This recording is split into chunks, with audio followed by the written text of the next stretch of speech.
Pulau layang-layang, bukti kedaulatan Malaysia di Laut Cina Selatan.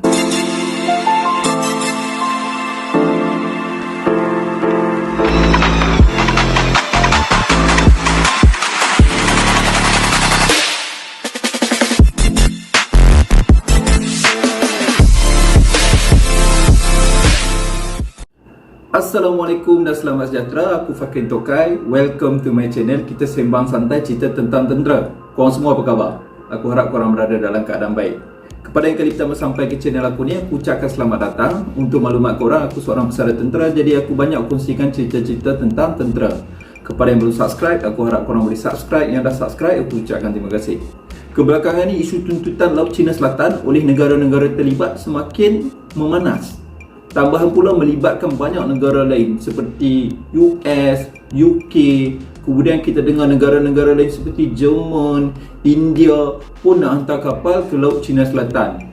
Ini berpunca daripada tekanan China terhadap Taiwan, yang kononnya China ni akan menakluk Taiwan ataupun mengambil balik Taiwan untuk diletakkan di bawah pemerintahannya. Tapi dalam video aku kali ni, aku bukan nak cerita pasal China, bukan nak cerita pasal Taiwan ataupun US, UK dan negara-negara lain tu. Dalam video kali ni, aku nak ceritakan pasal Pulau Layang-layang, bukti kedaulatan Malaysia di Laut Cina Selatan. Korang pernah dengar pasal Pulau Layang-layang? Pernah? Okey.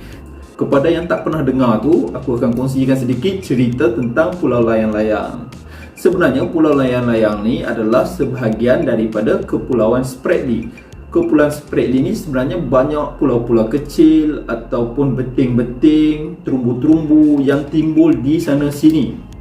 Sebahagian daripada terumbu, pulau-pulau kecil ni berada di dalam perairan yang dituntut oleh Malaysia. Dan salah satu pulau tersebut adalah Pulau Layang-layang. Sebenarnya pada asalnya Pulau Layang-layang ni bukanlah sebuah pulau. Ia adalah terumbu karang yang timbul dari kedalaman 2000 meter. Korang bayangkan, dia macam pokok yang tegak di atas permukaan laut ada timbul sedikit. Itulah rupa asal Pulau Layang-layang.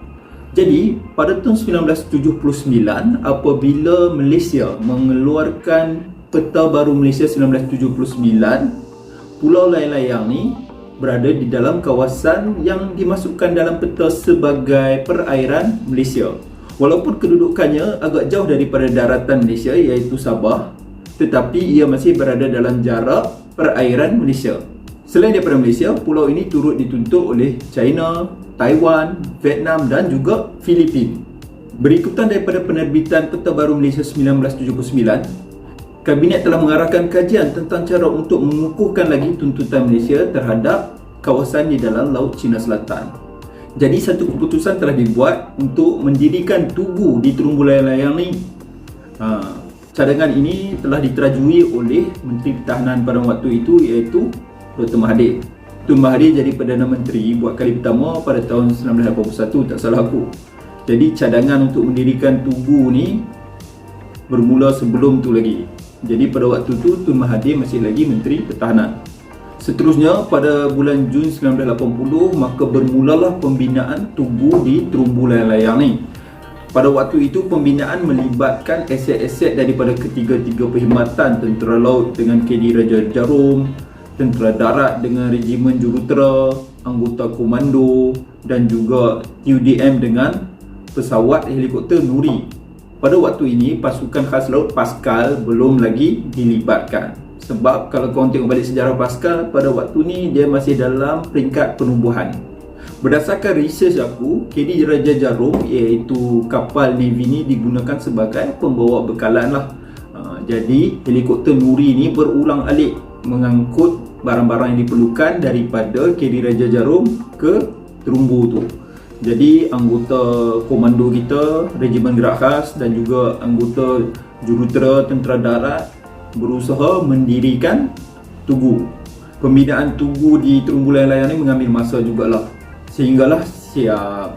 Apabila binaan ni siap, barulah ia kelihatan seperti sebuah pulau.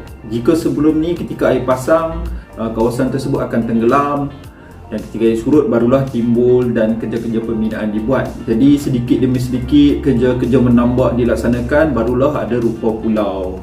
Sehinggalah pada tahun 1983 barulah anggota Pascal ditempatkan di Pulau Layang-Layang. Ketika ni dia dah tak panggil terumbu dah, ia dah dipanggil Pulau Layang-Layang kerana dia dah timbul secara tetap. Kerja-kerja membangunkan Pulau Layang-Layang ni berterusan, dia tak berhenti macam tu saja. Sebab untuk mencapai status pulau ada beberapa kriteria yang perlu dipenuhi oleh sesebuah binaan tersebut ataupun pulau tersebut. Antaranya dia ada aktiviti, dia boleh sustain sendiri, barulah dia boleh dipanggil pulau. Sebab dalam undang-undang laut ni ataupun UNCLOS ada perbezaan di antara terumbu dengan pulau.